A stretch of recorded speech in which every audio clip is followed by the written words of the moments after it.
Yep, this is not his song. Music video featured Kate Moss pole dancing. Do you remember this video? No, but I'm about to watch this shit now. Yeah. Hold on.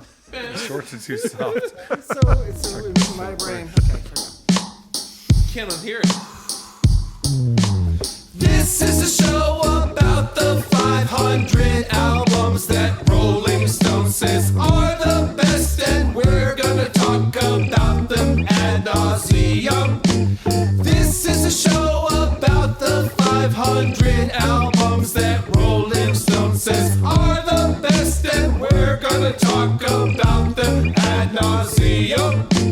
This is a show about the 500 albums that Rolling Stone says are the best, and we're gonna talk about them ad nauseum. This is a show about the 500 albums that Rolling Stone says are the best, and we're gonna talk about them ad nauseum. You got two with the Pink and one in the stink. Welcome to the Backwards Beats podcast. I'm so happy to be here. I'm Carter-Feansil. I'm Dan Woodard. And, you know, there was a fantastic moment of just music and ingenuity that came before all of this. Mm-hmm. Will you tell the people what we did? What we did, as in what we just sat through for like an hour. I mean, sat through means it sucked. No, it did not suck. What did we do? It was a holy rite of passage. We sat down and listened to music. Yes. Specifically, Jock Jams. the entire album of Jock Jams. You know, we were supposed to be recording our podcast. Yes, it is now it's technically the next day. Yes, normally it is not Thursday when we record this. Yes, we bleed into Thursday. However, today it's technically Thursday on the recording because we listened to Jock Jams. Furthermore, we talked about a lot of business stuff. We did. What did we talk about? We talked about live. In real life. When the reason I mentioned real life is I was speaking to someone at your birthday party. That was cool. And I was talking about the live episode. We're talking about doing a live episode. Live. In real life. And so the person... IRL. And the person I spoke with said, oh, you mean like in real life, not like a Twitch stream.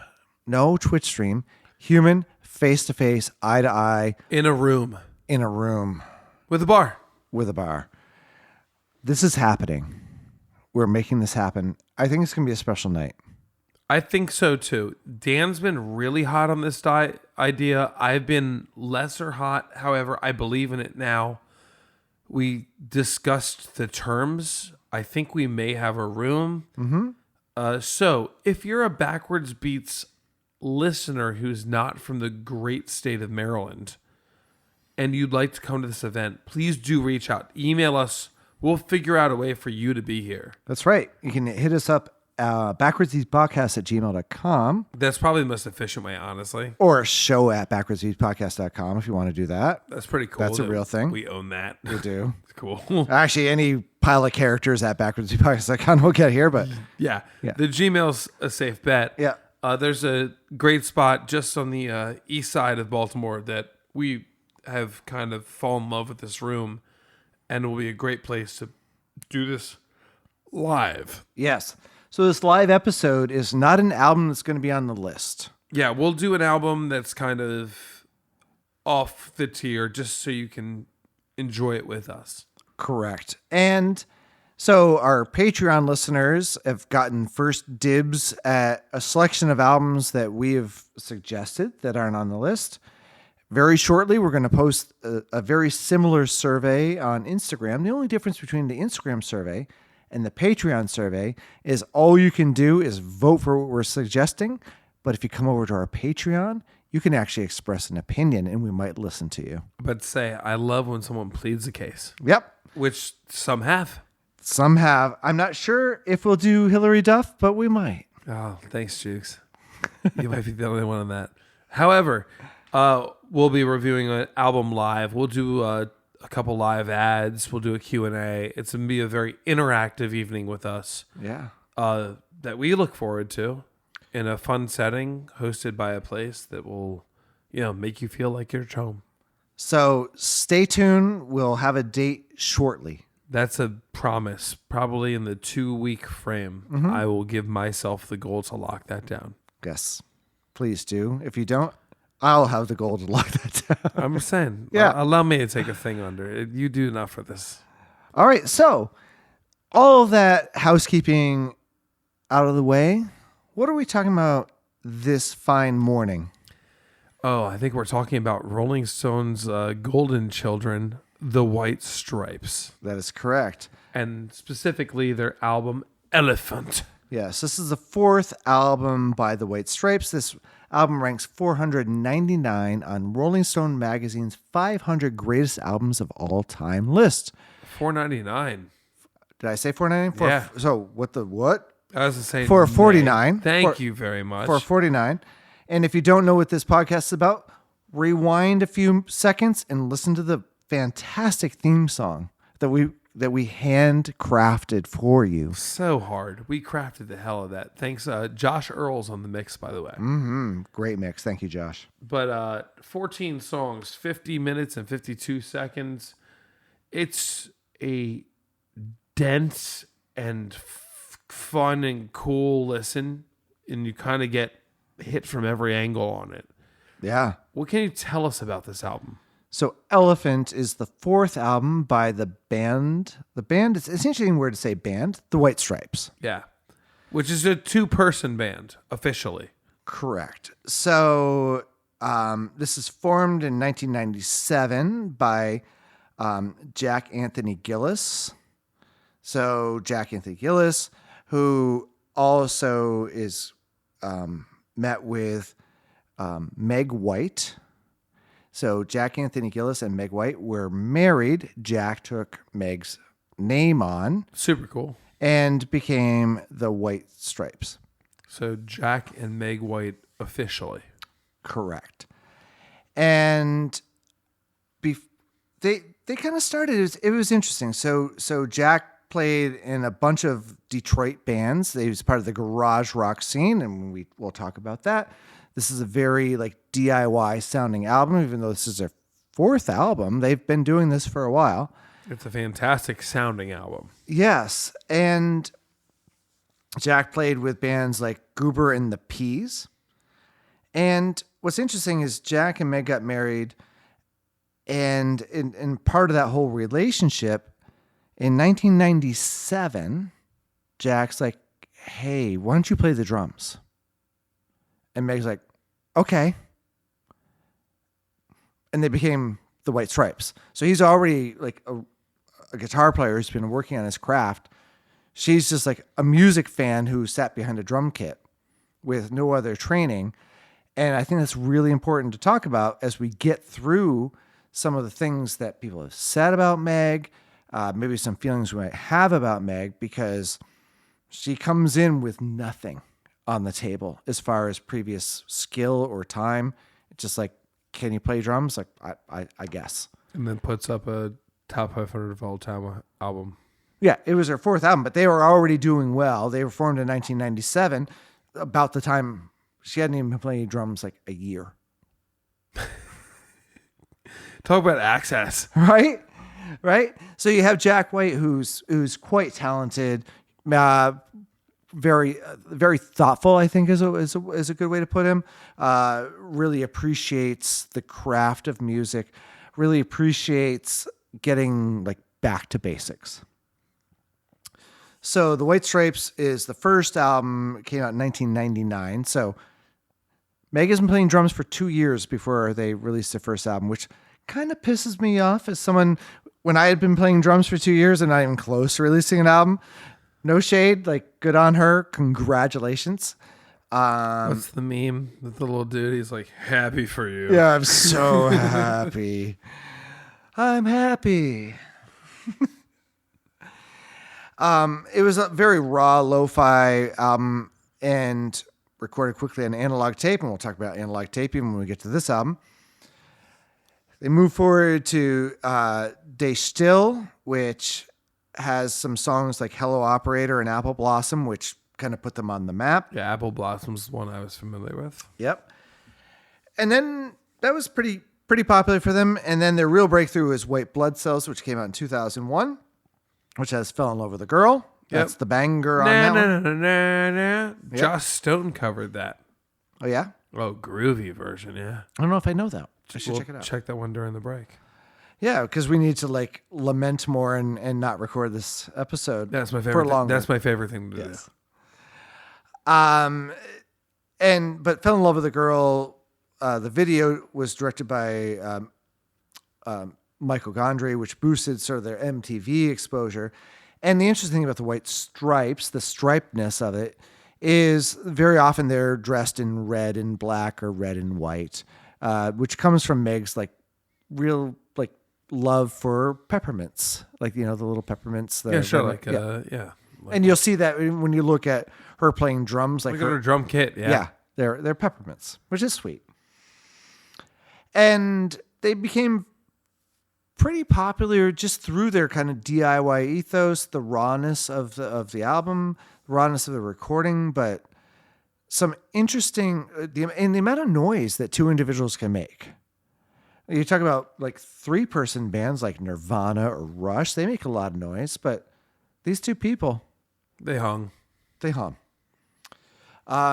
album, Elephant, which we're talking about, that's what we're talking about, came out in 2003. It was recorded in 2002 at Toe Rag Studios in London. It was recorded entirely on 8-track analog tape. That's impressive for the time. Yeah. Because they didn't need to do that. And it was known for using a lot of vintage studio gear, very few overdubs, and emphasis on live takes. We're just going to do this.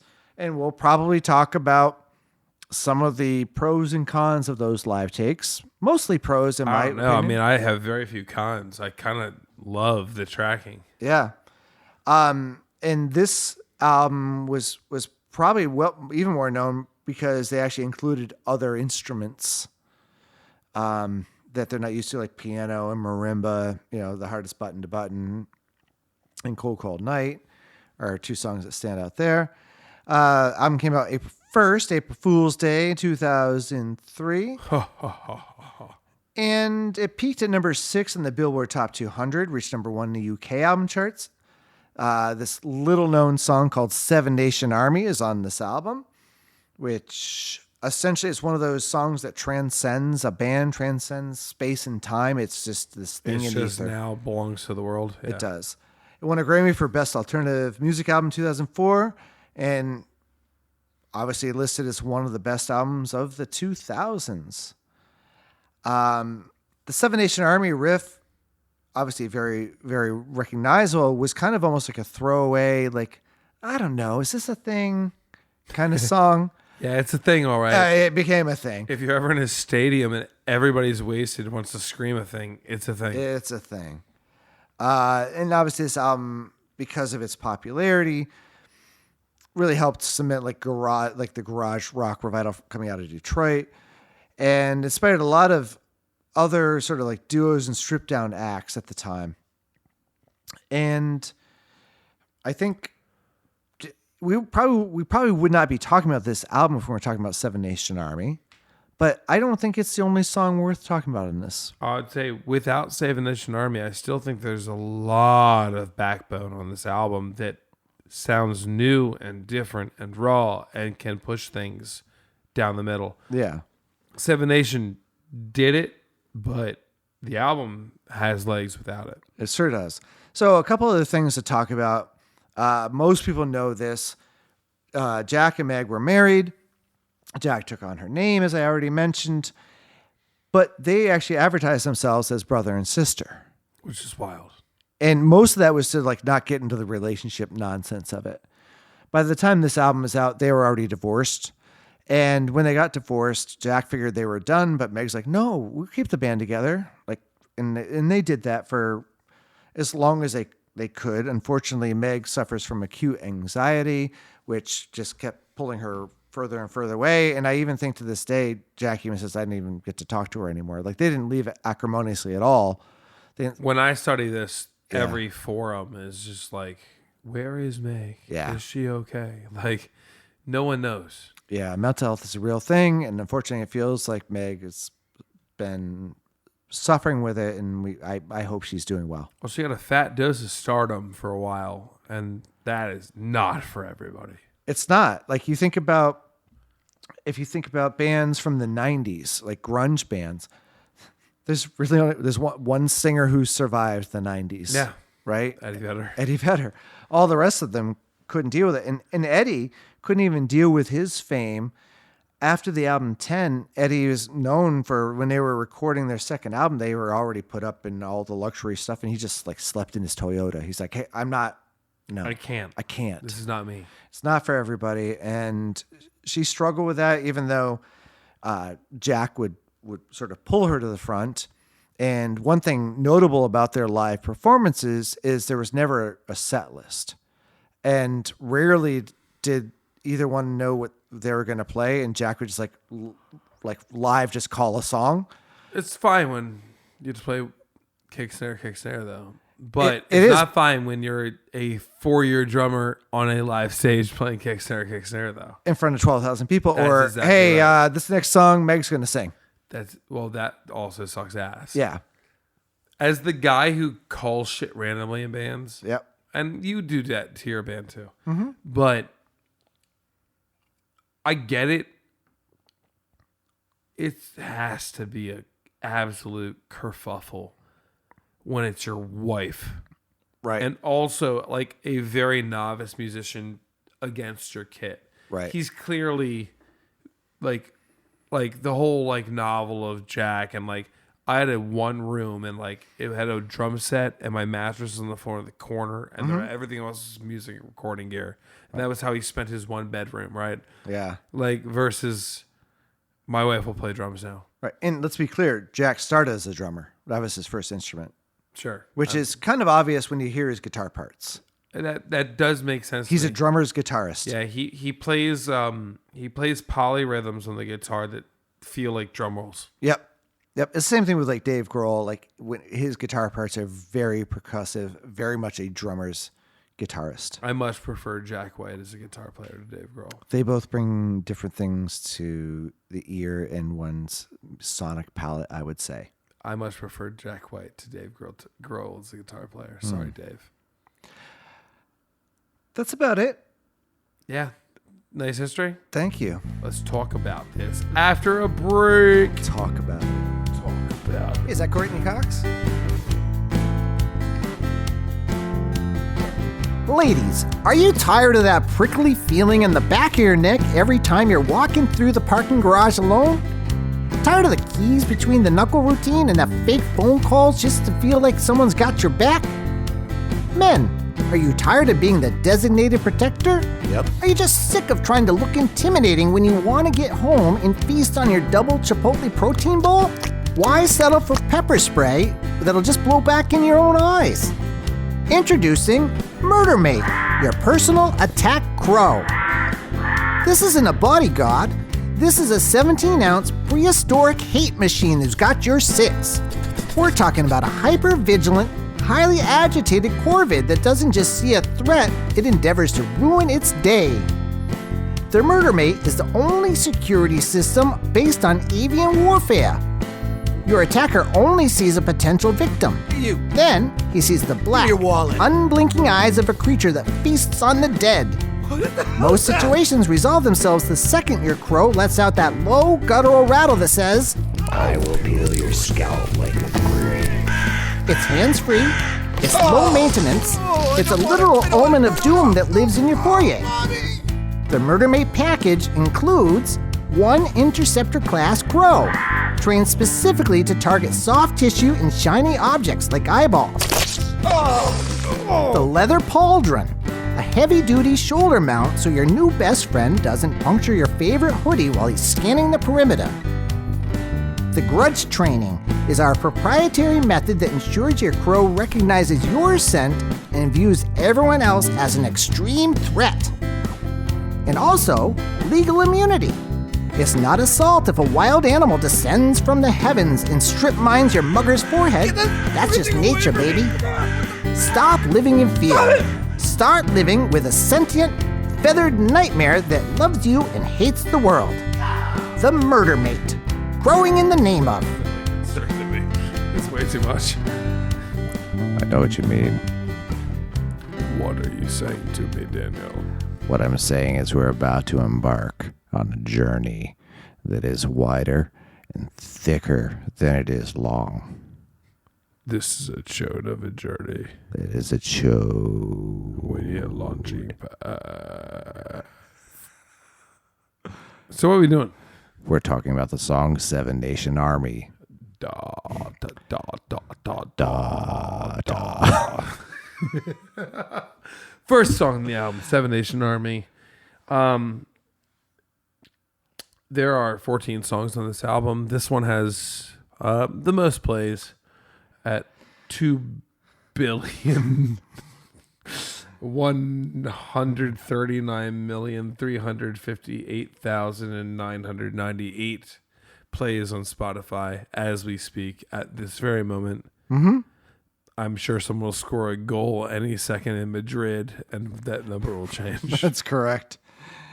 This is, again, the song that has transcended time and space in the pure matter of this band. The title came from Jack mishearing the term Salvation Army when he was a kid. Really? Yep. Okay, I love this background. And when you listen to this song, is there a bass? Yes. No. Yes. Incorrect. Yes. Prove me wrong. I can prove you wrong. It's still a guitar. It's basically he's using a Digitech whammy pedal with the octave turned down on it. Great. So it's effectively playing in bass timbre. It's a guitar. That's correct. That's But all I always suspected because the attack was so gnarly. yeah, it's a 1950s K archtop guitar is what he's playing on. Of course. Spoiled fuck. Yep. And yeah, just pitch down an octave. Yeah. He also, that whammy gets plenty of playing his octaves on the squeaky end too. Yes. And so that Digitech whammy pedal is going to be, I will say, a third member of this band. Oh, way before Mono Neon had it. Yeah. You posers. Like, this was a thing. Yeah. So, I mean, I don't know. You have several pedals in your arsenal. Can you talk a little bit about the Digitech whammy? I own one. It got waterlogged in a flood in Frederick, unfortunately. But Oh, no. But when I had it, it was sick.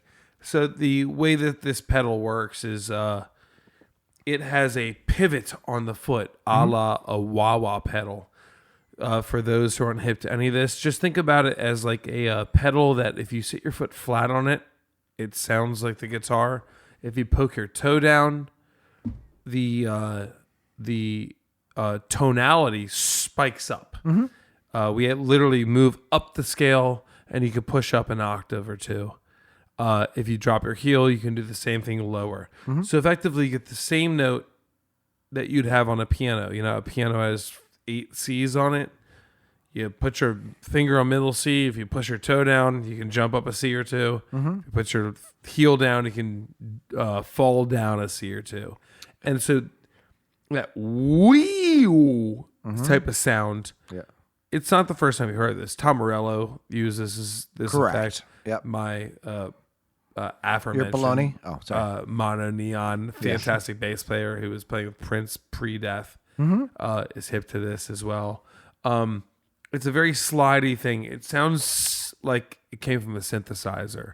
Right. In this case, he dropped it to emulate a bass guitar, which is a modest use of it. Usually it's manipulated so you can feel the effect of a jump of an octave, which is very tantalizing. Yeah, and one of the other things production-wise that he did on this album is he used Fender Twin reverb Amplifier. and a Silvertone combo. Oh, funny. It was an and, not an or, most of the time. That's funny to me because like the Silvertone, it just kind of barks at you. The Silvertone was not meant to be a high-end amp. It was a cheap amplifier. That was like the Sears amplifier. But this is a garage band. Yeah, but garage bands don't have access to a Fender Deluxe and then also the stereo capability to throw it over to a Silvertone. So he was a nerd is what we're getting at pretty quickly here. Yeah, and then you add one more ingredient, which is the Big Muff. Oh, yeah. Who wouldn't be here without a Big Muff? Nobody, actually. Yeah. The Big Muff, until the late 90s, yeah. Right. But the Big Muff, until Jenny McCarthy and Carmen Electra. The Big Muff is effectively one of the most renowned, relied on distortion pedals in the market. I wouldn't call it fuzz. It's just distortion. And they just bark. They're a sound you've heard time and time again. Producers have used them forever. Yeah. But I mean, that combination will get you there any day of the week. I also don't want to discount the artistry of this. Like, for him to be a artist, I guess this is his fourth album, so he had access to whatever he wanted to. Yeah. If this was your first album and you're running stereo through a Silvertone and a Deluxe and you had a Big Muff and you had some sort of arch top, like that's unheard of. Right. I'm pushing this because this guy knows his gear. He does. He's really trying to make combinations. When you see him play live now, he brings out these old parlor and jazz arch tops that are not meant to play rock. And they feed back like hell. It's really a bad sound unless you know how to control this beast. He wants to like show you he knows how to ride the bull. Yeah. It's really admirable. Like, you couldn't put me on stage with one of these things. I wouldn't know what to do with it. It would sound terrible. Right. He's really tuned into his instruments big time. Yes. And that's the theme throughout the course of the whole album. And that's why I want to get in. I'm not usually a gear guy, but I'm like let's talk about this. You have to be. Right? In this conversation, you have to Yeah. be. Because he's a huge gear guy. Yep. And it's an unconventional. No. It's a rock and roll use of gear down the middle. Everything he does is just blaringly push the boundary, make a new sound. I feel bad for his producers. Yeah. So let's actually talk a little bit more. We've talked about all these things about his tone. We haven't really talked about the song itself, other than the fact it's a sports anthem. This is the one. You and I song- have different Yeah. feelings about this song. I think it's a fantastic song. Okay, why is that? 3 solid verses, a restrained theme. And then when the choruses hit, it's monumentally large and loud and catchy. I sing this song pretty much every week to crowds, and I don't tire of it. It's generally incredibly fun. I can't think of a song that was in the 2000s that was this much fun to play, this catchy. I mean, and I'm playing shit from here. I'm playing Sex on Fire and Mr. Brightside and all the bullshit that came out between 2000 and 2010. Yep. I'm doing that all the time. This is the most catchy of them all. Like, it doesn't get boring. And I think it's because you have this moving line. We're effectively playing the bass line. Dung, dung, dung, dung, dung, dung, dung. Dynamically, it's there, right? Checks the box. A convincingly good verse with a nice melody that's fun to sing. Yep. And if it catch me coming to myself, I'm gonna give it to you. You. Yeah. Bent sevenths. Yep.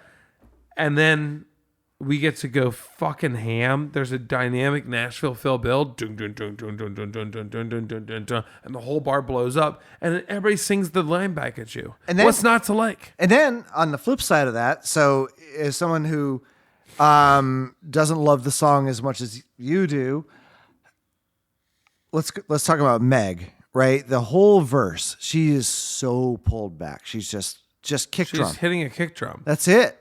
But their choruses are massive and fun. They're syncopated. There are because the bum bum bum bum bum bum. When she hits the one little hit with bum bum bum bum bum bum, right? Right. She does that little hit, which is only there. Like a trained drummer wouldn't play that. Precisely. It's fire. It's a really cool drum line. Yeah. Dude, I love playing this song on drums. I do that too. Yes. This song's so enjoyable. I can't on wait to play drums. that part when I play the song on drums. Yes. I can't wait to play this song, period. When someone calls us on drums, I laugh. I'm like, yeah, me? I get to play this song? Right. It's exciting, too. Mm-hmm. Because it shows restraint and then, like, just full on, like, lack of restraint. This solo is awesome. Which needs the Digitech, because all that wee, like, in that solo is the Digitech that he's riding up and down. I've played close versions to it without, and a lot of people have. Mm-hmm. It's not that floppy on octave as one would think. It's a good tune.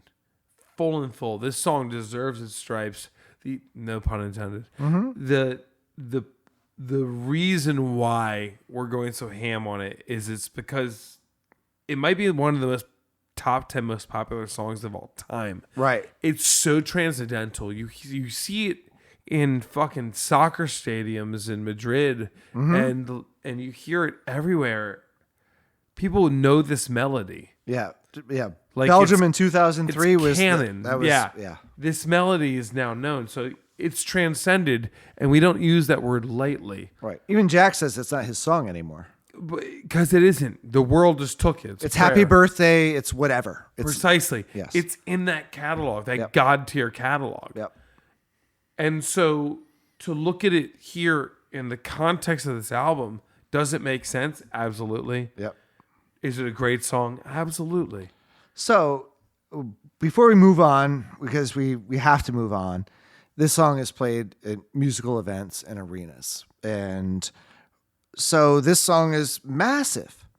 If you were to put the songs in order of popularity of other arena songs, I'm going to give you a list of songs. Arena songs. Here we go. Okay. We have Seven Nation Army, and we already have spilled the beans. That's 1.39 billion streams. Got it. Is that the top dog?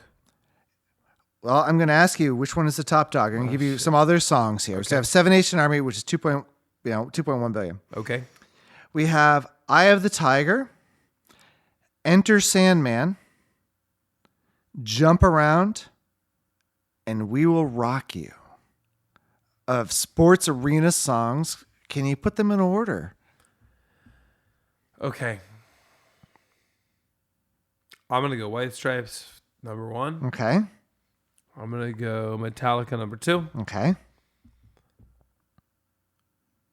There was Eye of the Tiger, We Will Rock You, and what was Jump Around, House Jump of Pain. Around. Yep. I'm going to put House of Pain at the end. I'm going to put Eye of the Tiger ahead of that. So I'm going to go Queen in the middle. So I'll go Seven Nation Army, Enter Sandman, what did I say? Eye of the Tiger. Yep. Jump Around.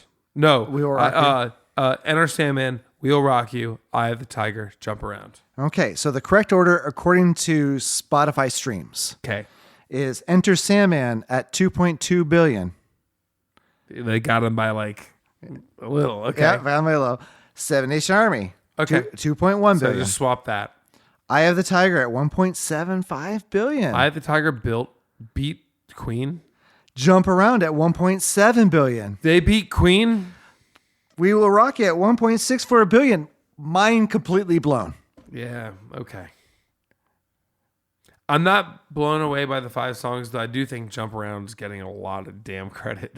But that song crushes. Might be my favorite song on the list, but Honestly, man, that's incredible. yeah.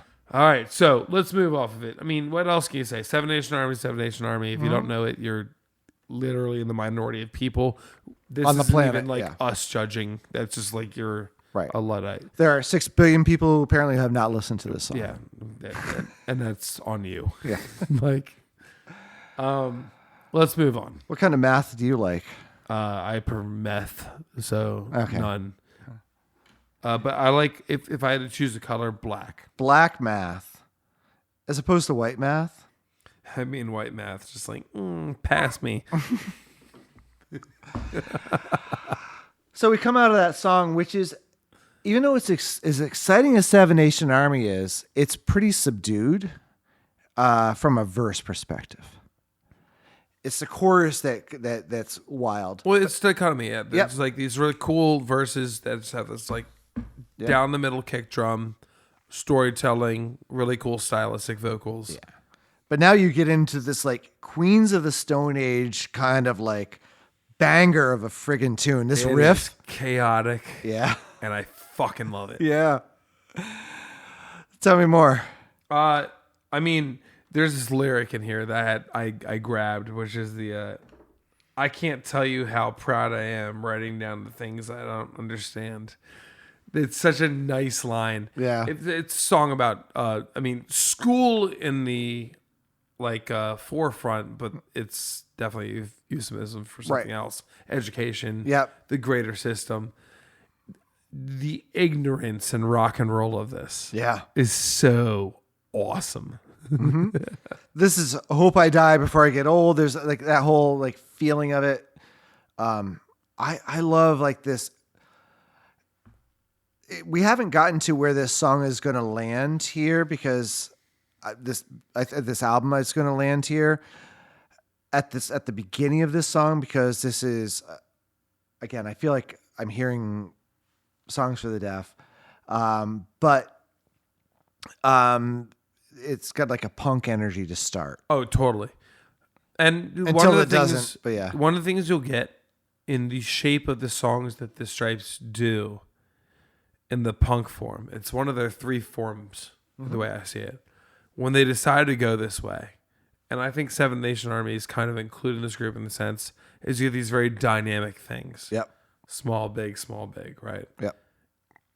When they hit so hard. Right. The guitar tones are out of control. They're blaring.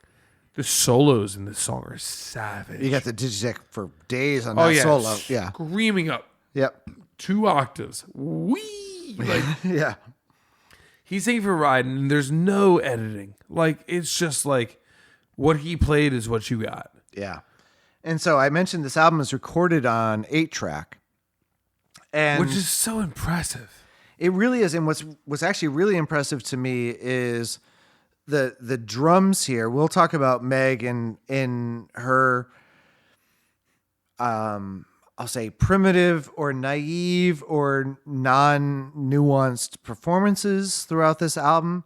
But the sound of her drums is fantastic. And what's really interesting about this is it was recorded as a regular drum part would be recorded, summed down to a single mono track, except for the kick drum, which they kept separate so they could compress the kick drum separately. Yep.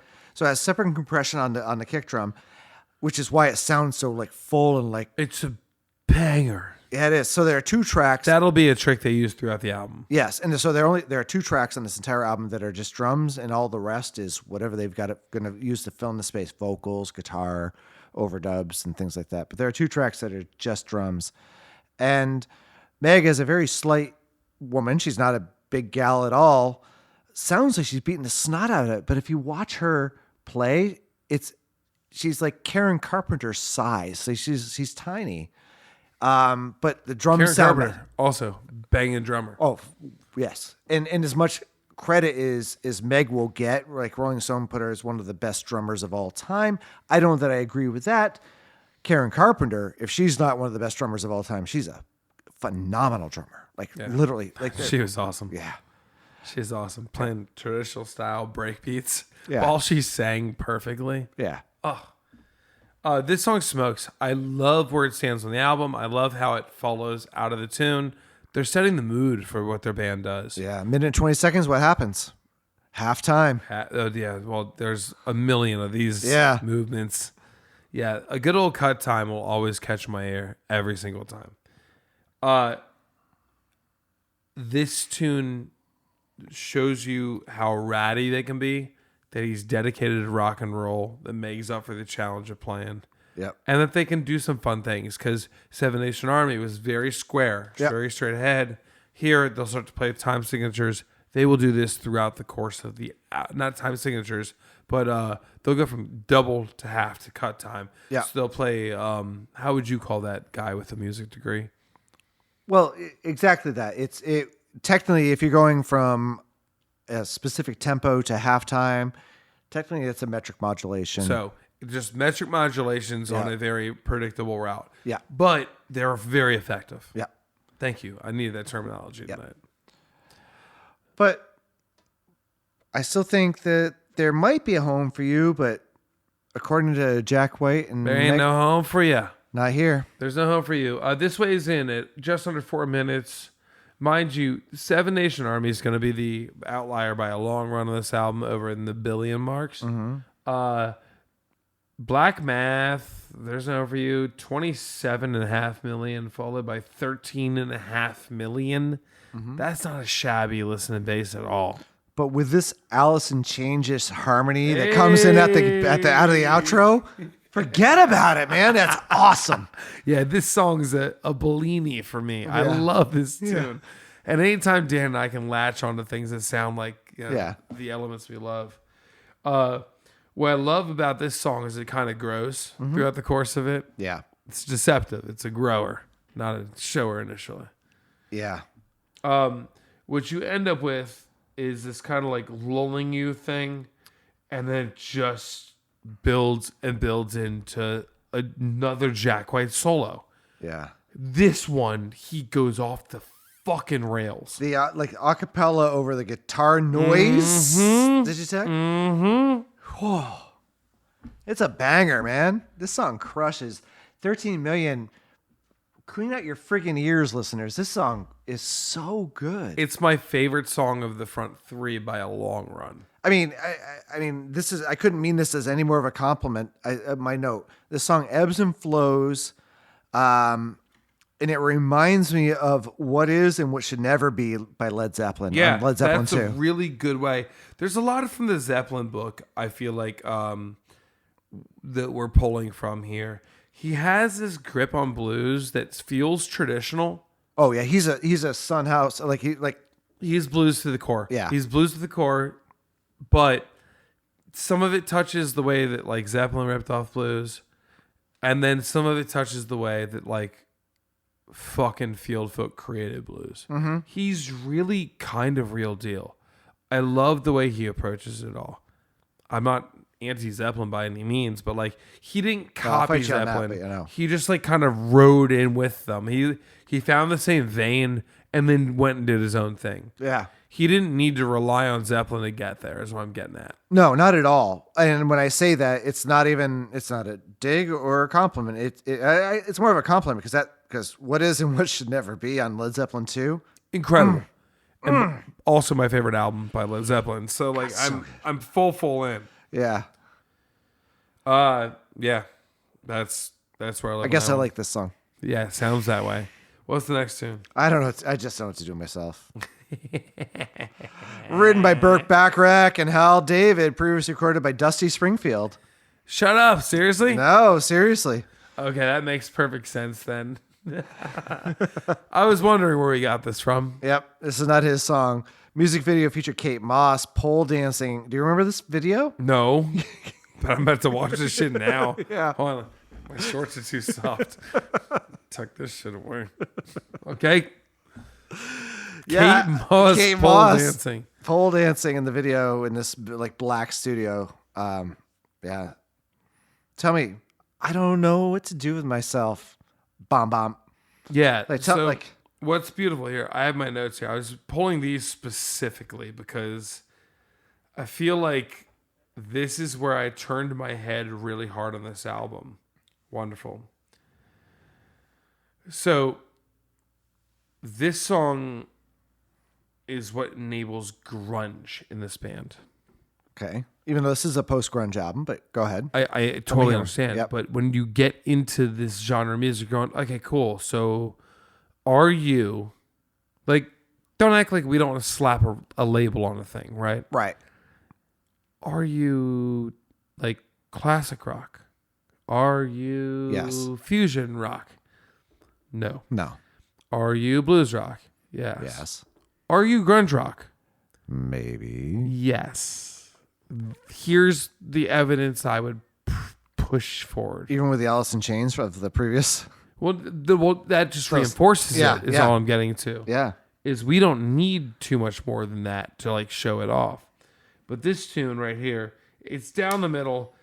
It's kind of a two-part song. It's actually not my favorite tune. to me, it's the first part where they kind of fold on the album. And I go, okay, cool. I found the chink in your armor, which is if he can't tell a quiet story, then he can't tell a loud story and then have a guitar solo, then what is this band? We're 4 in. Mm-hmm. But what got me was his willingness to just go into what felt like old school grunge to me. Mm-hmm. It's the part of the song that gripped me. When he so his vocals get really unhinged in the chorus, in the bridge grunge. part, right? That's grunge. Meg is being the snot out of her drums in this song. Yeah. Those are the things those are the high points for me of this song. It's not my favorite song. But that's not musicianship. That's just a demonstration of style for me. Yep. Yeah. Get it? Yep. The song didn't tell me anything lyrically. It says almost nothing to me. Like, it's just kind of a love song. Yeah, but I'll say that I like the because it's not his song or their song. I do like the call and response between the vocals and guitars at the beginning, and when he's doing like the falsetto, chuck chuck chuck, which is a pullback to Burt Bacharach. Like it's Sure. he's doing his own thing. But and I love that because it if you unfocus your eyes, you hear Burt Bacharach. But if you don't, you hear the White Stripes. Yes. It's I his was own in the version And of You that. Don't camp, Yep. and it's like, this is fine. Yep. You have 14 songs on your album. I didn't need this one. Okay. I like the arrangement. It doesn't offend me. I really like the first 3 songs of this album. Yeah. That's the difference.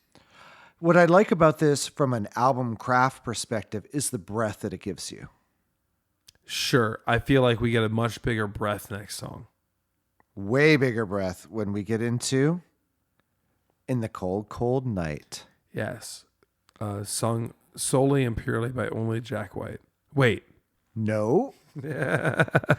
This is Meg on lead vocals That is indeed right. and obviously the bass line, which is still played through octave effects on a guitar.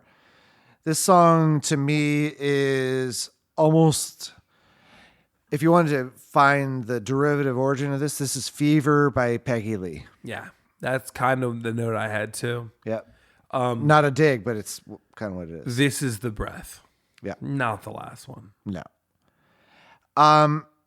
And this is one of those songs I mentioned before when they were playing live. He's like, "All right, ladies and gentlemen, here comes Meg. We're gonna do In the Cold, Cold Night," and she's hasn't even gotten up from her drums yet. Shit. I guess I'll put my sticks down and come up and sing.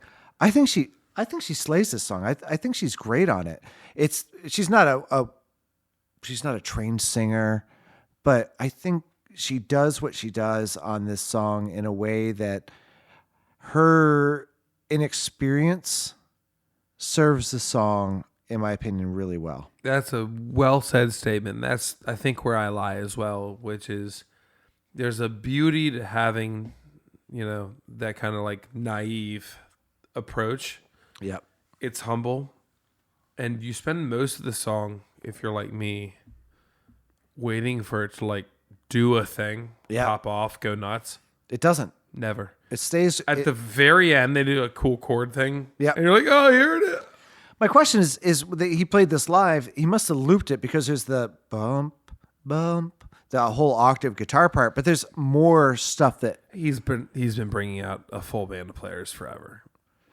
Yeah, but, that's true. I mean, but there's concert footage that just the two of them, but Yeah. they've been on stage, ripping.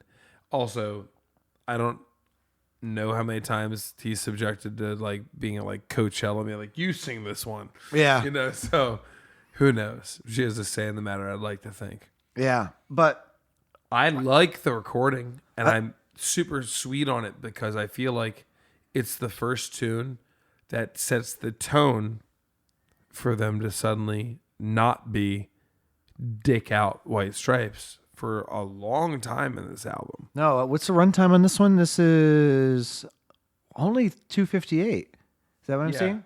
I was saying the first 11 minutes in this album have been rock and fucking roll. And this album takes a turn from here on out.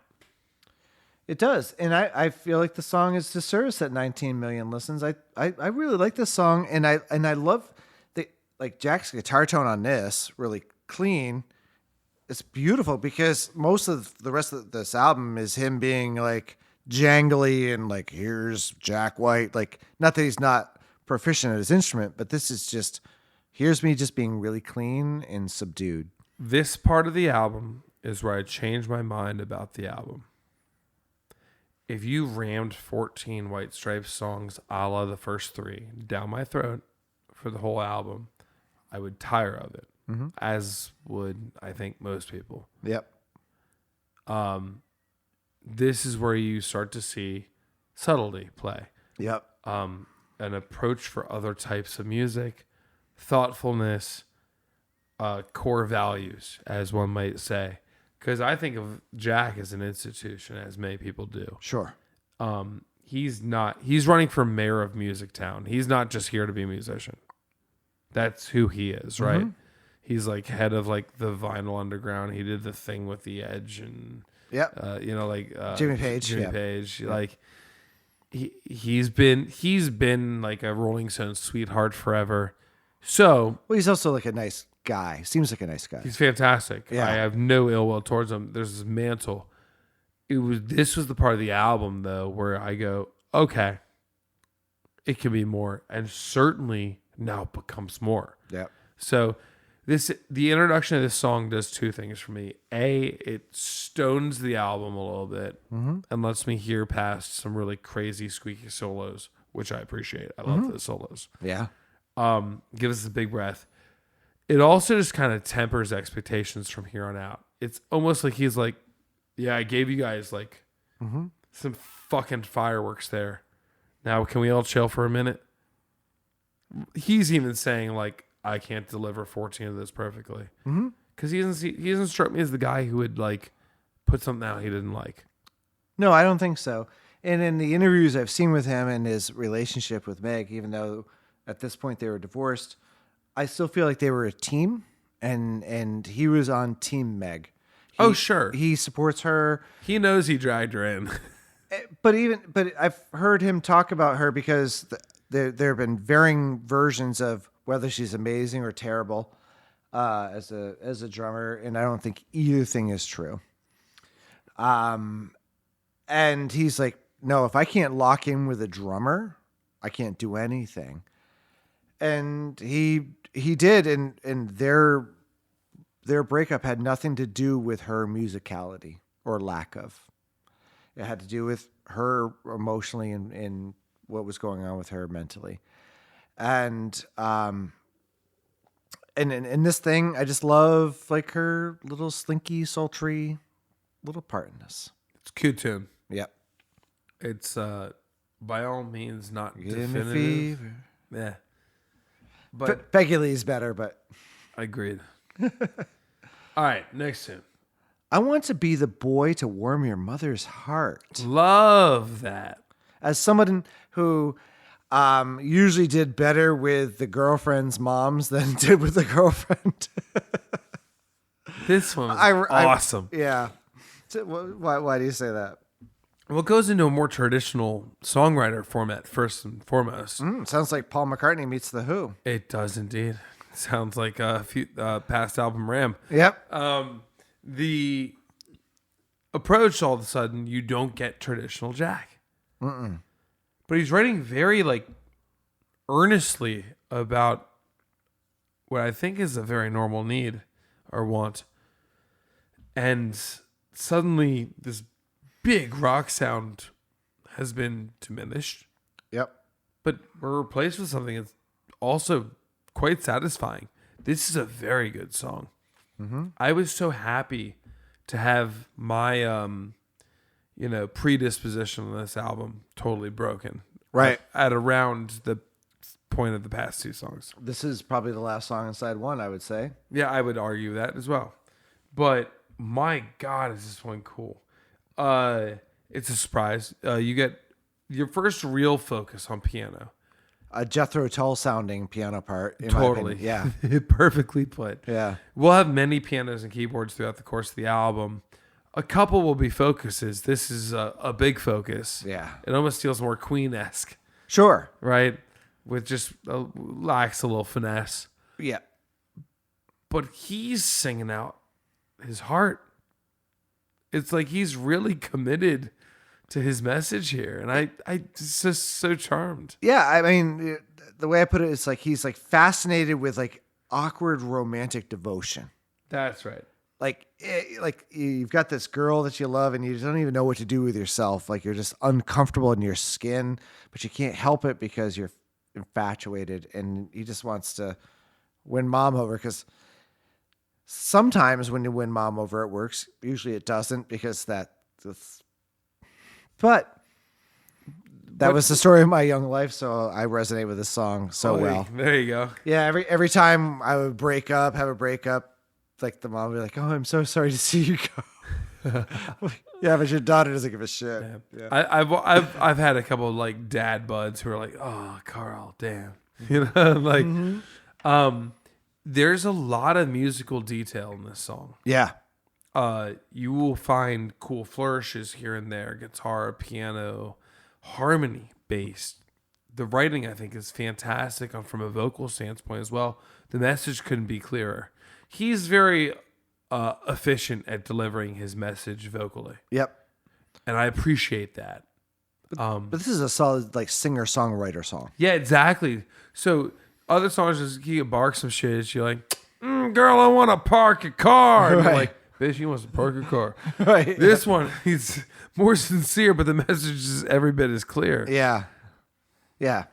This is what's so great about this is when you come out of, so you have I Just Don't Know What to Do Myself, which is this sort of abrupt in and out song. You have the In the Cold Cold Night, which really brings you down to this like in the cold night, right? You're down here.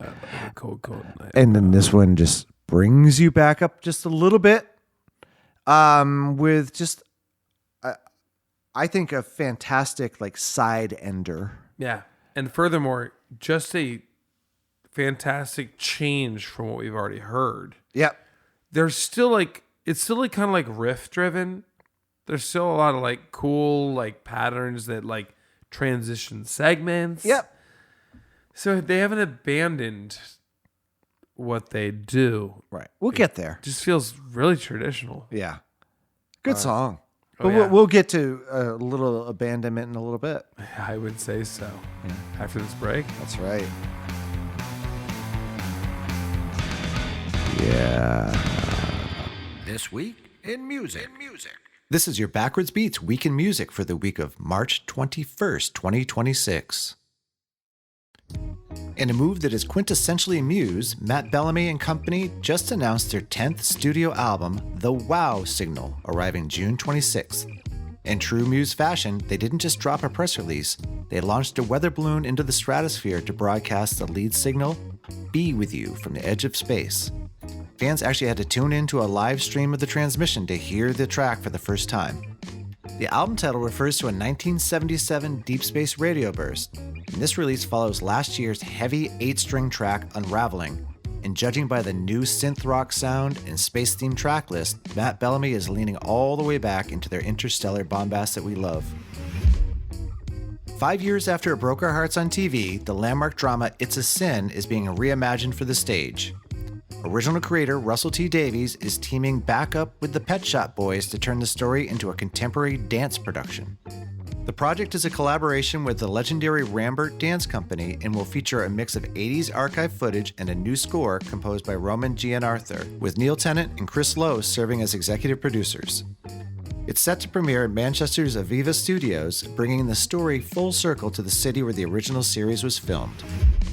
Exhausted by the physical limitations of being just one man, Jack White has announced the Third Man Multipass, a 2026 world tour featuring 3 high-resolution holograms performing simultaneously in Nashville, Detroit, and London. White, who reportedly finds the linear nature of time artistically stifling, will spend opening night in a central sensory deprivation tank, puppeteering 3 digital avatars via Neuralink. A spokesperson for the Third Man Records clarified that while the holograms are light-based, they will strictly enforce the venue's no foam policy by projecting a digital glare directly into the retinas of any idiot holding up their phone. The tour kicks off this summer, assuming White can maintain the mental bandwidth required to shred 3 guitar solos at once without his brain melting. That has been your Backwards Beats Week in Music for the week of March 21st, 2026. Don't forget to salt your melons. Here, bubble. Hit my babble. It's near bubble. A bubble. A bubble. A bubble. Bubble. A bubble. A bubble. A love supreme. A love supreme. A love supreme. I got a bubble. A love supreme. A love supreme. Love supreme. No, love supreme. Love supreme. Got a bubble. Got a bubble. It's always a bubble in the chest with the Bears. You got a little Wolf of Wall Street in you? Yeah, I'll throw a lobster.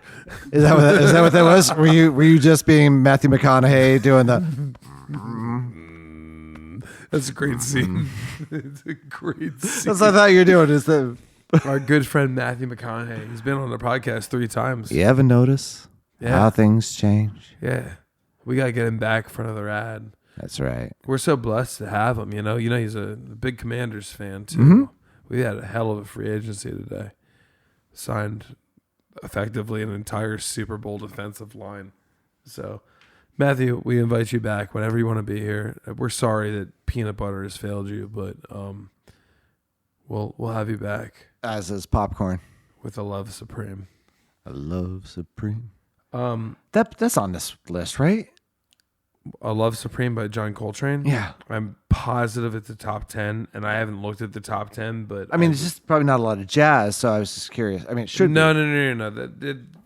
Some things transcend jazz. One is being a petty white person, and that is the perpetuity of this list. Like in perpetuity?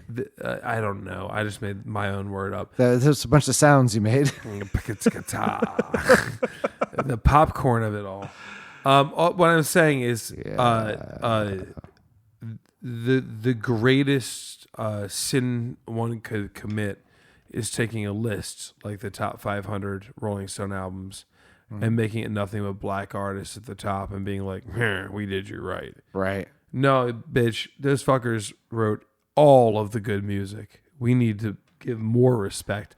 This tiny list does not give to America what black artists gave to every single genre of music, in my personal opinion. Therefore, I'm so stoked they may put a Love Supreme in the top 25, which it deserves to be anyway. Yeah. But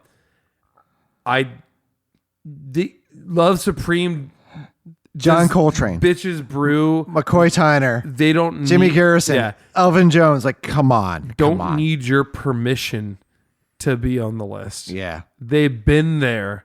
Your list exists outside of all of this. That's correct. Let's be very frank. Yeah.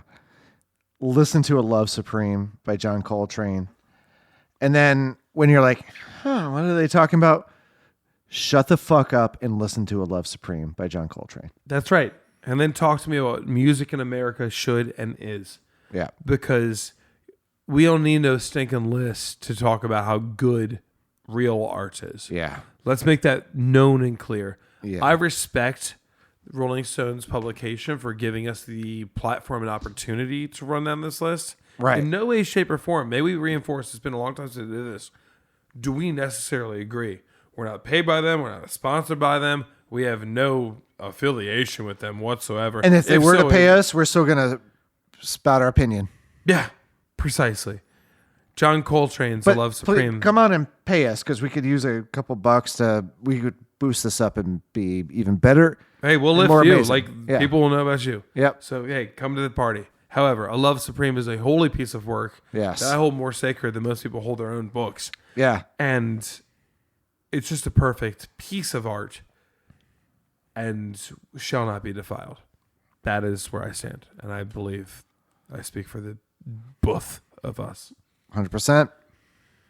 With that said, we got a cool tune coming up here. Song number 7. I know, actually, and I really like this song, but what a letdown after Love Supreme. I know, right? No, this is a great song. You've got her in your pocket. This beautiful little acoustic ballad where we really, I think this song encapsulates actually what the whole album is about. Because there are so many little influences that trickle through this, even though this is a sensitive little no drums, just acoustic ballad. I feel like if you want to know what Jack White's about, and you want to know what the White Stripes is about, he's about this song. And if you want to extrude the essence of the White Stripes, you're going to extrude it in this song. Yeah, I'd say. So musical influences first. Yeah. The Zeppelin is like the obvious note. Yep. I said this is You Were Meant for Me by Jewel. Great. I had Blind Melon notes that you also mentioned. Mm-hmm. I think we all think about the No Rain vocal with the flanger or phaser on it. Yep. And there's a flanger on his voice or some effect on his voice. Precisely. Though it's over a pretty dry and earnestly recorded electric guitar. I wonder if he was a little self-conscious about his voice. It's his 4th album, and he's a very bold man, so I don't think that's the case. However, when people throw those things on, they generally do it to mask, in my studio at least. It doesn't add to the song. I wonder if he was like, vulnerable moment, let's just tweak this out. A little bit of Jack insecurity there. So I disagree. Normally I would agree with you on that one. I disagree because I think lyrically, this song represents someone who is unreliable and possessive. And I think that the fact that he's unreliable and possessive, I think the sound is trying to bring that forward. It's wavering. It's not trustworthy. You can't trust what he's saying. You were bold on your statement about the meaning of the lyrics. I see this as, I hope I'm not. You've got her in your pocket. Yeah, talk about possessiveness. I get that. I think it's more a very vulnerable feeling from the user face, which would be him, is like terrified of losing a person. You've got in her pocket. He's almost overstating the fact that it's like you're trying to protect the world from taking this person from you. So I think he's insecure first and foremost over anything. This whole song is about fear of loss. And the actions you go through to prevent it, which are not tasteful actions. In this case, I feel it's unhealthy. Yes. Oh yeah. There's no question about that. Yeah. However you come at the angle, this is fear of loss. Mm-hmm. It is. But we've all felt fear of loss to some level. Mm-hmm. I wouldn't even call this fear of loss extreme. I would just say this is like a very like clear circumstance where someone's like inhibiting a loved one from the one they love, and it's implied, I would say, that they probably don't love them back as much or like them back as much. At least when you go from a mostly major song to the whole like minor turnaround. Exactly. That brings you down to like the darkness that's sort of going through his mind about which means he did a very fantastic job telling the story vocally and with chords. Yeah. I think it's such a stunning song. I'm used to Jack White. My assumption coming into this album was this guy just who only tears up songs over blue, like burnt off blues legs. Yeah. I am wrong. I am wrong several songs in a row now. I'm thankful to be in it and sad I prejudged it. Yeah. That's how I feel around this part of the album for my first 2 listens. And I forced us to say this was the midway point of the album. I actually don't know. I could have looked it up. I probably did look it up. But I feel like this song is such a departure that I wanted to come back to this one because to me, when I've listened to this album, I've often paused before I get to here, and then to come in here, especially with what we go into, which is a very different vibe. It's bad shit. Yeah. And again, like this song, like ebbs and flows so hard. It's beautiful because of its rawness. There's certainly no click track to this. and that's fine. The tempo is optional. Yeah, because there's no other instrumentation. This is just his song. Yeah. I personally would have put it at the end of the A side and then moved into Ball and Biscuit next. But with that said, I think this song is incredible. Yeah. First of all, it's one of my favorites on the album. Yeah. This is me forcing where I wanted it to be. That's fair what enough. Yeah. You can do your thing. Yeah. The listeners and watchers will forgive us. Well, whatever. It's our podcast. We're the talent. Goddamn right. That's right. Cheers. Now, let's move into the business. The Ball and the Biscuit, a 7.5 minute blues jam. Yes. And This is where Son House comes to play. Precisely. But furthermore, like, okay, take your moment, kiddo. Yeah. You want to go, if you're going to be the guy who's playing blues charts, go show us. Go tell me some shit about a blues chart. Mm-hmm. I feel like I'm the adult in the room who stood up and was like, show me. Okay, you want to do the blues chart thing? And he just whooped me ass down to the seat. Mm-hmm. This is such a cool fucking chart. It really is. And here's where, if you talk about Meg as whether she's a good drummer or a bad drummer, her pocket is really fantastic. It's really good. It's really good. But she's by no means the star of the show here. No. And this is another area. So obviously he's a Son House fan. He's also clearly a Mick Jagger fan in this song. Yeah, he's a many-thing fan. He's a Muddy Waters fan here. Mm-hmm. That's the big one I heard. He's going to take you along for the ride, whether the fuck you like it or not. Yeah. He's like a drunk latcher you met at a bar, and they're going to tell you about their favorite thing. And the Seventh Son. And damn, does he hit it. This solo is bonkers. The solos are bonkers. Yeah. But the first one, in particular, was absolutely... You got Tom Morello out the wazoo. It's so refreshing. Yeah. I knew I was going to stumble into some blues charts here. Same way you had like Black Keys songs. Yep. But what he does with them is what I consider the most respect you can pay to the blues. I think real-ass blue artists would be like, yeah, fucker, that's the blues. Because how do you evolve it? You certainly just don't like rip off more fucking Ray Charles licks. Right. You just go. You just sing sad or mean or however you're feeling. That's what the blues is all about. He's made it his own at this point. Yes. I am so sad to admit it. I did not want him to win. But he fucking won. He won halfway through his album. I heard this one. I was like, God damn it. You're playing really good blues. Yeah. You're singing like not the House Diane. of Blues, but he's playing. No. This ain't your mom and dad's blues. No. And that's why it's blues. Right. Get it? You don't, but you will. Yeah. It's not someone else's rules anymore. He's respecting the art all at the same time. Oh, he loves it, and he's obviously studied. He's He's a fan. obviously doused his ears in it. He's obviously there. He's Detroit, for fuck's sake. One of the best music scenes in all of America and slept on. Yeah. And he can play. There's no mom spaghetti in this song. No. He can play like the way he hits everything is so attacking. The way he sings his lines are confident, his spacing, he's not overthinking. He's not copying anybody. Right. And we've talked about the Digitech. It's on full display here, but his mastery of it is fantastic. He's just got a grasp. He's full of emotion that you cannot sell as easily. Is this song over 7 minutes and I want to punch myself in the dick at about minute 5? A little. But man, I've listened to a lot of 7+ minute boring ass songs on this podcast. This is not boring. Not at all. At all. He keeps the vibe up somehow. The whole thing's tented perfectly. This song's an anomaly for me.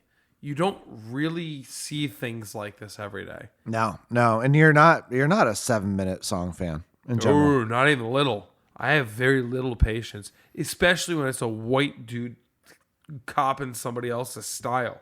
But guess what? worked and did it well. And anybody who says he didn't, I want to talk to you. Right, because he didn't just cop it. He made it his own. He really made it his own. Yep. And also, but it's humble enough. You know where he got it from. And he's not trying to hide it either. No. So this is just evolution in my mind. Yep. There's a platform. All music moves forward or else it dies. Yep. This guy's holding a torch right now. Like, kill it. I mean, I say right now, it's 2003. Fucking 3. Yeah. I was just left high school. Mm-hmm. So, but my oldest was born this year. he was crushing. He Yeah. was crushing. And no, would I put it against the Blues Greats? No, but am I proud of what he's put in the forefront? Absolutely. Yeah, like the last line is this. I mentioned Tom Morello. This is Tom Morello meets B.B. King. Yep. It's In a wildly, love fest, yeah. It's wildly impressive. Yeah. Well done with Ball and Biscuit. If you had to send a song to space, I'll send that one up. It's aggressive enough. Yeah. It feels good. It feels like his. You think if this album was out when Voyager 2 went out, you would have put this on the Voyager 2 album? Oh no! Obviously, the aliens would be like blah blah blah blah blah blah blah. There we go. I was doing like the Sesame Street on it. Yeah. Phenomenon. Which you know what that came from, right? Huh? You know Phenomenon. Phenomenon. Yes, I do indeed. The origin story of that. That's the old. Yes. No, that's much more my Mama, era. mama. All right. The hardest button to button. A great song title. Yeah. And like siblings fighting each other, which is perfect for the White Stripes. This might be the first pop submission off the album. Okay. Explain more. Because I get Mick Jagger on full display here. You just said But my not piece. but not I think it's his vocal tone, his vocal tonality, but it's not like a Rolling Stones hit. No, this is a fun, tight, down the middle. It feels like pop rock. Then it's just like weird 6/4 thing that happens. But after that, then it's pop rock again. Yep. Because it can't ever be perfectly straight with these kiddos. Right. And they don't play with time signature a lot at all. No. This one is actually one where it's notable. But this one feels like you could push it for a radio single. I don't mean in a bad way. I mean in like a uber digestible way. Yeah, but the fuzz bass is all over the map here with this driving quarter note thing, which is it's fantastic. Yeah. It sounds awesome. But like we've heard way heavier or harder on. I don't mean pop like Hot 985 radio. I mean just like this could be like easily on the rock station. Except it takes about a minute before Meg comes in. Minute odd, 15. Odd. They do that quite a bit. There's a lot of restraint. Yeah. And that's what she gets a lot of credit for. And Sitting. Not playing. Yes, not playing. And just not conventional stuff. There's plenty of things where she's just like mimicking the guitar part. And that makes perfect sense, right? Though. If you look at the leadership and the new player. Yeah. Like, I guess I'll just hit when you're hitting. That's not what's happening here, but once she comes in, it talks about like how well two people can just like fill so much sonic space. I mean, there are overdubs on this track, but I think that, in Meg's part, it's pretty minimal other than this turnaround in the song, which definitely requires her. But again, the fact that there's two people in the band and she's only like kind of playing some of the time. That's pretty cool. Like, you know what I mean? Like, I don't need to sit and fill the pocket here the entire time. You're filling it with like Jack is rhythmic enough. You ever wonder if some point in time she's just like, I don't even fucking know what to do. And he's like, just don't. You're good. Yeah. Come in when you feel ready. He seems like that kind of guy who already had all of his ducks in line. And he was like, I'm going to be a real good husband now and try and drag my wife in, or a real shitty husband and try and drag my wife in. Well, they're already divorced now. Well, that's what I'm saying. It could much be the latter. I think they were just still. I don't know enough about. I don't know anything about their divorce or anything like that. I don't think there was any acrimony here. I think they were still just team. Like he assumed the band was done when they got divorced. He's like, "What are you talking about? White Stripes still go," and which is kind of cool. Agreed. So it still feels like there's still a partnership there. Good. Whether it was a romantic partnership, You want that. Yeah, You want that. Yeah. We're all rooting for that. Yeah. All right. Let's move on. Song number 10. Little Acorns. Yeah. So this like motivational speaker at the beginning. Yeah, this one's weird. So once again, we're in this album. I'm making assumptions. I'm like, oh, it's going to be rhythm and guitars. But they've done all these like weird, like off folksy things in the middle, sometimes bohemian things in the middle. Yeah. Now we're headed towards what feels like the latter half of a show tune. There's a sample of a motivational singer while there's a piano part hacking away At a Super Mario Brothers Underworld's theme song. Thank you. Yes. A la Super Mario Brothers 2. Dun dun. Holler to the turnip. Yeah. And then they take over in the same cadence effectively, is the idea. Yeah, so the piano starts off with that sort of Super Mario Brothers-ish Underworld theme, and then the guitar comes in, and it's so like rigid and like the piano grooves better than the guitar does. No, but that's kind of their thing. They kind of like to hard box. Yeah. And the dichotomy between the swuggedness of the sample previous to this or prior to this. Yeah. And then when they hit, it's jarring. Yeah. It really is. Not in a bad way. It's kind of the charming tune, though. I love this song quite a bit. Me too. It's a top 3er for me. Yeah. And I have a line in here that says chromatic and bendy. I love that. Yeah, that's what it was. They're exploring, melodically speaking. He's singing some weird stuff. Mm-hmm. Because he's chasing a sample he didn't write. That's the best part. Yeah. And so he's kind of boxing himself in, but he does it so stylistically. Right. Doesn't really miss any notes. And I feel like lyrically he's emphasizing like getting just a little better. A little better. And that whole like chromatic bendy thing and like the little changes, I think the melodic content, harmonic content, not sophisticated, but I think it's playing into the lyrical content. It's helping tell that story. I think it is playing in. I had the same note, which is like, this is a self-improvement song. Yeah. So cool. That's what it is. Yeah. And like not the thing you've heard over the course of this album. Yeah. This album doesn't really have like a cohesive like message to it. No. It doesn't even have a real flow, to be frank with you. No, there's no album craft in this one. But it kind of hollows out. And if you're not patient and if you're like only here for like loud guitars and splashing drums, you haven't made it this far effectively. Right. You'll get them. I'm enjoying the Eclipse myself. I kind of like going all the way around the world. Yeah. And feeling each style as they go through. Really cool song. I think it's so cool the way they start and the way they jump in. Yeah. And it just makes me happy. Yeah. It's a great tune. As does being hypnotized by the song. Yeah. Hypnotized. Now we're back to rock. We are back, baby. And we needed this. We're close to the end of the album. It's like, all right, now will someone please punch me in the fucking face again? Right. This is What I Like About You done punk style. There you go. That's a really, really good comp. Yeah. Yeah. I have, it has the same exact gusto as Fell in Love with a Girl, which was one of their prior hits. Yeah. It has that same margin to it. Yep. Even that groove feels to shaka, you know. Well, yeah, that turnaround, it's almost like the punkness is almost like reminiscent of Black Flag when, what's the song where the tempo is all over the map? I can't, we Duty in My Bunghole. No, one of their actual songs. Sorry, AI. Yeah.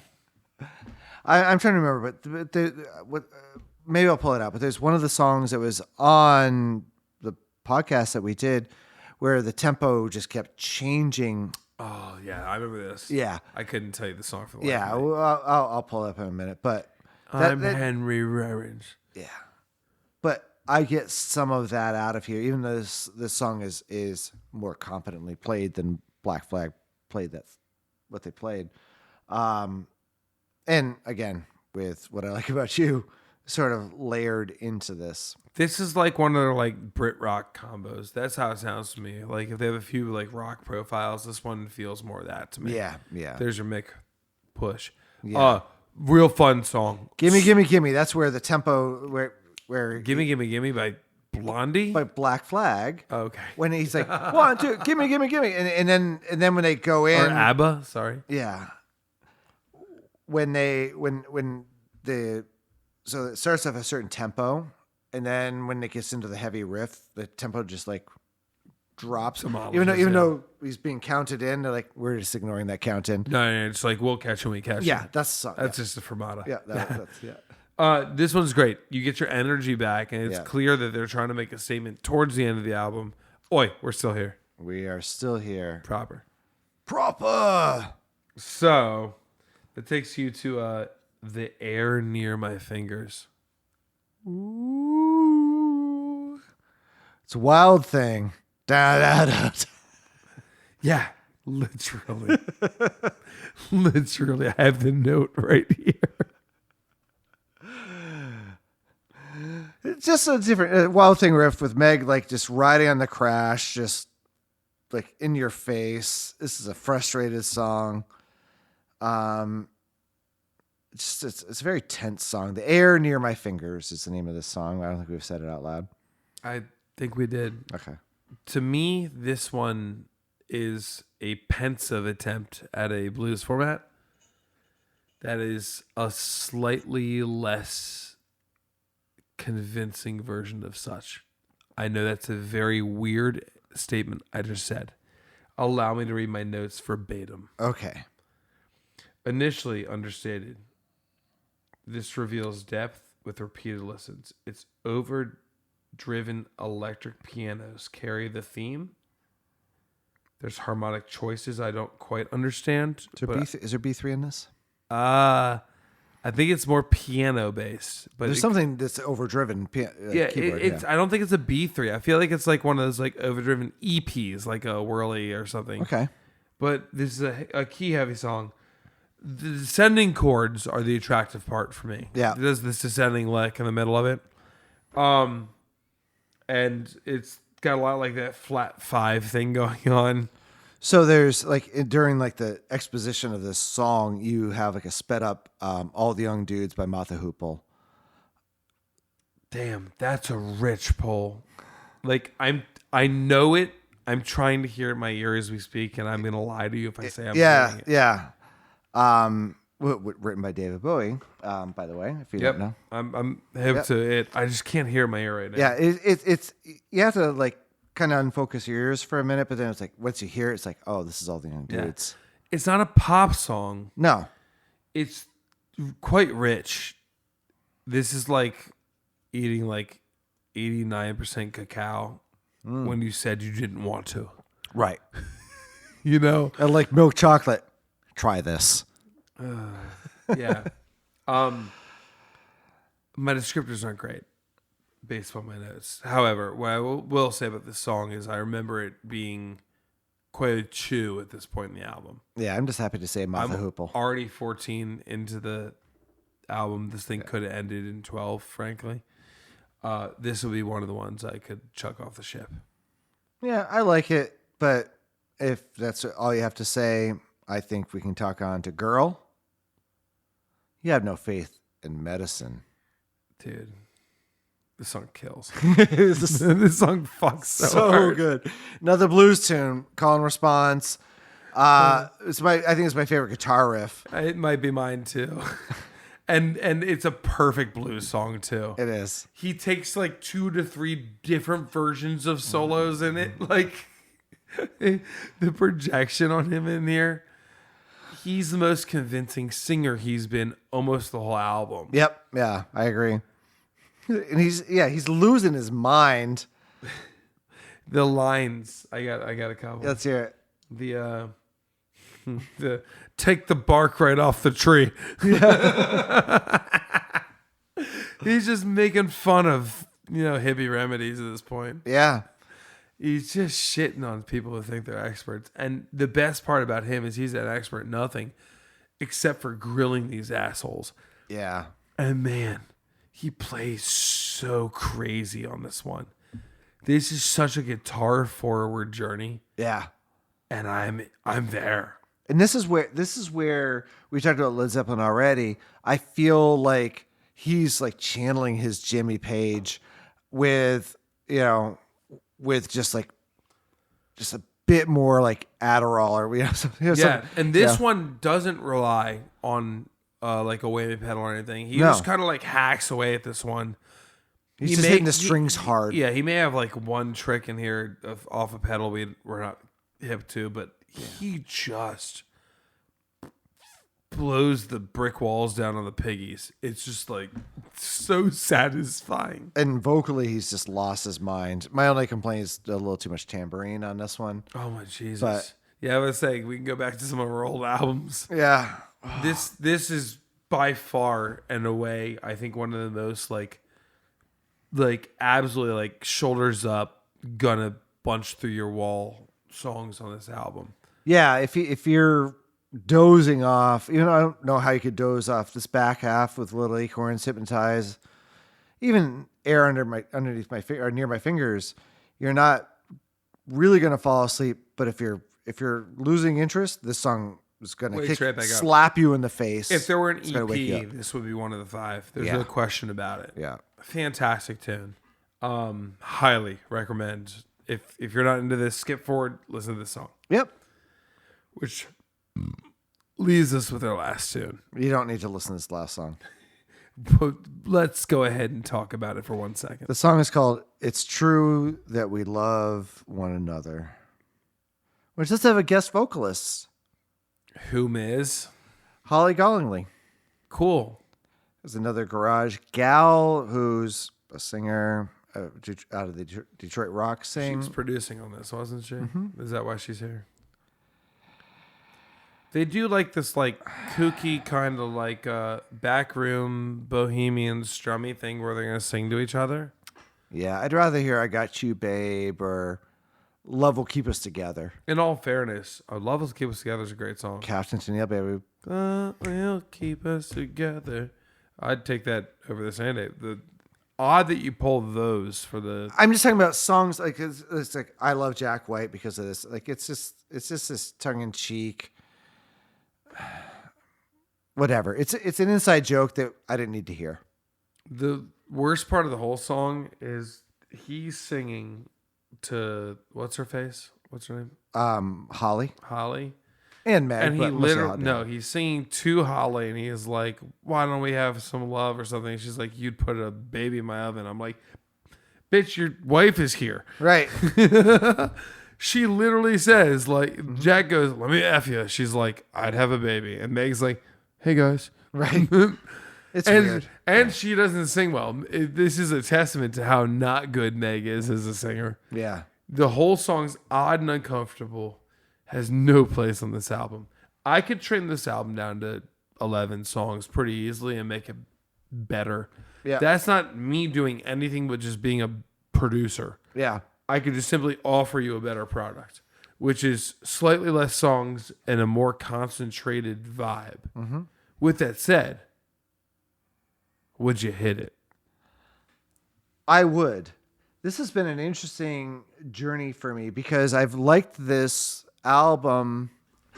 Like you, I did not spend a lot of time with the White Stripes when they were in their prime. I didn't spend any, for the record. And so from day one, when I listened to this out of the gate, I'm like, I like this song, I like this song, I like this song. But for the longest time, I couldn't tie a song to title. Like there was something wasn't sticking. Sure. And so I thoroughly do enjoy this album. And I think if we're going to take where it sits in the timeline of rock and roll and what was happening in the early 2000s with rock and roll. But what Jack and Meg were doing was a revisit of the origins of rock and roll, making it their own, and really turning it into something, different flavor of something we really haven't heard before. And so I give that like a lot of respect. And I don't necessarily think just because it happens to have Seven Nation Army on it with 2 billion streams and a song that is now like essentially Happy Birthday or Twinkle Twinkle Little Star. It's in the catalog. It's there, right? It's there. It's You there. can't- Yeah, we are family. Like, it's yeah, there. I think it has to be. I think it has to be, and yeah, I think it has to be in the list. I enjoy the album. Yes, I would hit it. And do I think it belongs on the list? I get it. That's a fair statement. I think I share the statement with you. I know that the White Stripes are Rolling Stone sweethearts. Mm-hmm. Like that goes without saying. There's certain artists, who are just going to be in the fold.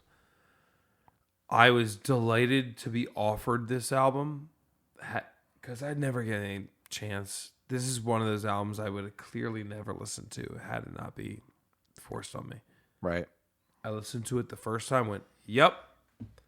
I listened to it 3 more times, went, yep, cool. And I listened to it a few more times, went, And then I really liked it. It's a really smart album. Yeah. Jack's I'm sorry, I don't care about Meg. I just look at Jack White as a songwriter and producer at this point. The drumming does nothing for me ever. Anybody wants to make the argument as oh, what a cool pocket, or oh, wish you did a cool thing. I'm a drummer. I'm a good drummer. I session drum. I'm good at my craft. I play with click tracks. Mm-hmm. Better than she does. Mm-hmm. And there's nothing special there. There's no crazy art there. I will not give her kudos where they weren't expected. And we also know her backstory. She hadn't earned them. There's no... He pushed her into this shit. It's pretty clear. I'll give her kudos for given how earlier she is in her craft, at how well she does what she does. Agreed entirely. Yeah. However, I bet there's a ton of overdubs too. So I'm going to call it what it is. As a realist who literally is, prior to tonight, 3 days in the just week up to here, recorded single artists who all sit here and we all juggle what it is to record people. Jack White, to me, is prolific. Mm-hmm. He's the centerpiece of all of this. It's very clear. Yep. He plays like a fucking motherfucker. He banshees everything out. He arranges everything. Mm-hmm. He runs every piece of this gambit up to down. He's the guy. Yep. Yay, Meg. Glad you were here. Sad you're not here. Sad that the thing split. Hope you're well. There's no ill feeling, but there's a reason Jack White's career will now go on and just keep slaying. Has gone on, yes, yeah. And will continue to. Yeah.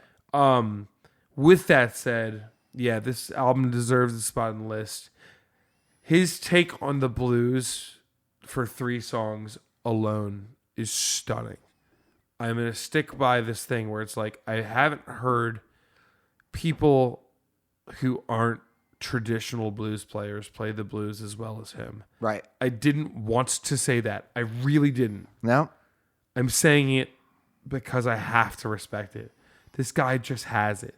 He's just dirty and from Detroit. He's playing his fucking ass off. And there's not a single guitar solo or line he sings that I don't believe in when he sings it. Right. And we hear authenticity like that. That's what it is. I just If can't, it wasn't for that, the answer would be no. I just can't help but subscribe. Yeah. So yeah, I'm in. Yep. I'm Good sold. shit. I want this one on vinyl too because I know they cared about it. It'll bet it sounds bitchin' on vinyl. Oh, I'm sure it does. I mean, because of the way it was recorded, and yeah. All right. So anyway, sorry for the tangent. I That's all spent right. a lot of weeks. I spent 3 weeks with this album, anticipating it, and just damn, dude. This is one I'll listen to like tomorrow very willingly Yeah. and not think about it. So if you'll listen to that tomorrow, can I ask you one question about right now? Sure. What is in your ears? Okay. Okay. Okay. I listened to a lot of Luther Vandross this week, but the thing I listened to this week, and it's a little overdue, but I needed to listen to it because I was actually on the mix list of editors on it. It's a fantastic album called Crush by a local artist Okay. named Enslow. Okay. Enslow. And Tell me more about Enslow. Enslow hails from the northern part of Maryland. Okay. Yeah, I could call it that. Sykesville-ish area. But she's kind of hit the Baltimore scene pretty hard recently. Her band happens to be made up. And what I love about Enslow,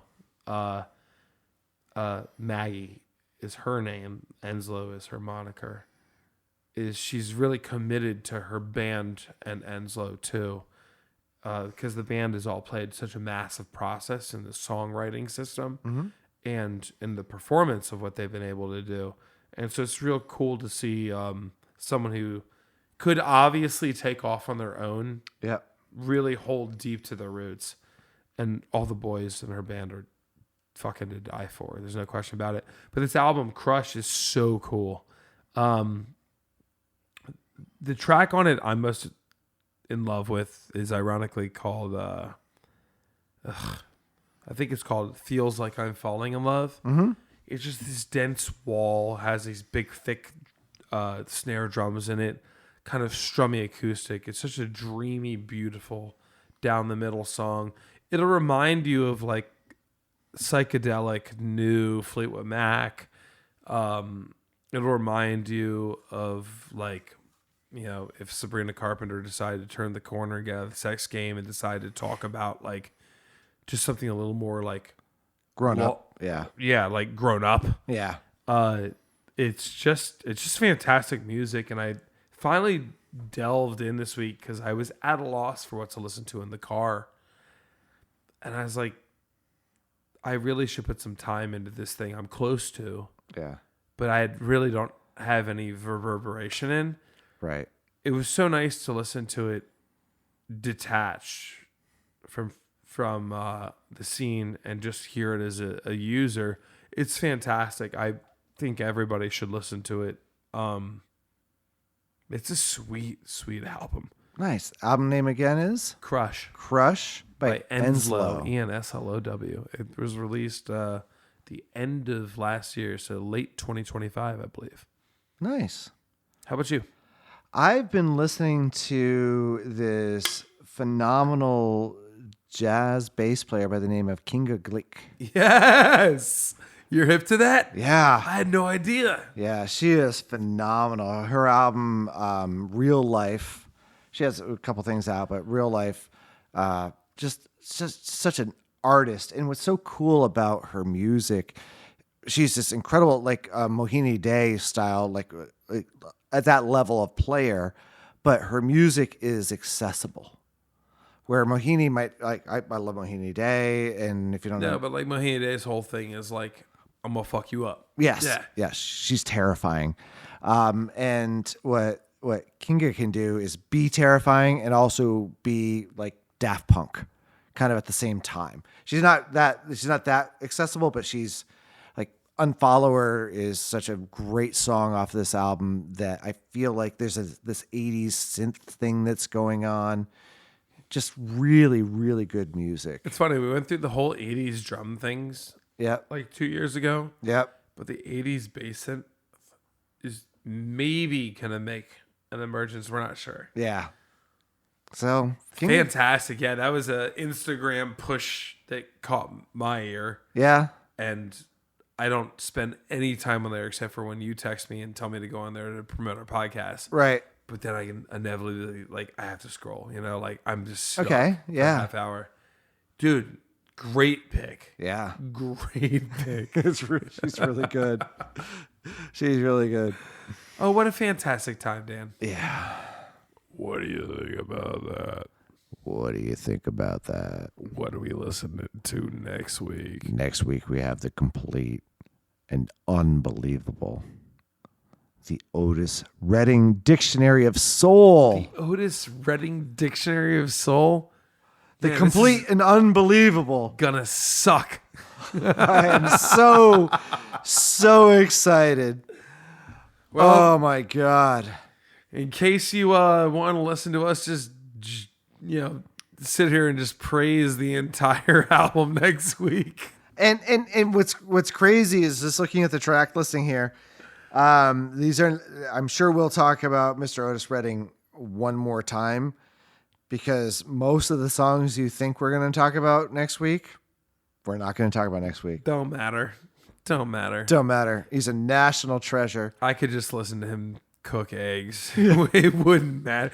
Someone's like, this was his spatula. I'll be like, I'll buy that spatula. Yeah. Oh, Otis Redding. That's right. I knew this list would get good at some point. It's been good for a minute, but man, when it gets good. It's been a good season so far. Oh, season 3's been fantastic. Yeah, it has been. If you guys haven't looked back at our catalog thus far and seen just what in season 3, the artists we've been lucky enough to talk about. Yeah. Holy God, it's just been a not cakewalk. really a dud. There's nothing to poo-poo on here. Right. It's just we're gonna have to like tighten up our purses on how we review these albums, honestly.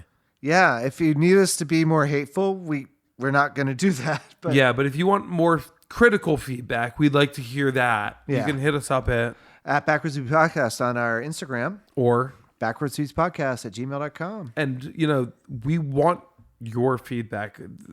We're not here to be yes men, but we fully understand as the music gets better, we probably will be.